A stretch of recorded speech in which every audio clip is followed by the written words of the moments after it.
সব guys it's কিউ7 gaming. তো আজকে আমরা খেলবো ক্রাফটম্যান 5। তো এই গেমে আমি পুরো সিরিজ চালাবো। আর এই গেমে প্রথমে আমাদের হুড কাটতে হবে। তো হুড কাটা যাক।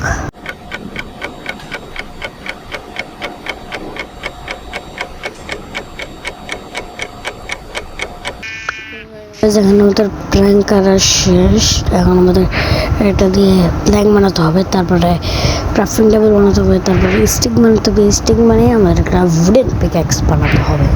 তো গাইজ এখন আমাদের সমস্ত বানানো শেষ। এখন আমাদের পিক্যাক্স বানাতে হবে, একটা উডেন পিক্যাক্স। তো আমাদের এখন উডেন পিক্যাক্সটাও বানানো শেষ।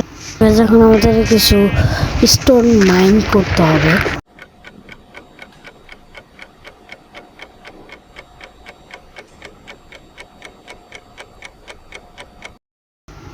তো গাইজ এখন আমরা অ্যাক্স পিক্যাক্স এবং শাভেল বানাবো। তো গাইজ আমাদের স্টোন টুলস বানানো শেষ। এখন আমার খাবারের ব্যবস্থা করতে হবে, তার জন্য আপনারা তো জানেনই আমার কী করতে হবে। গাইজ আজকের জন্য এতটুকু পর্যন্ত। Bye bye, take care.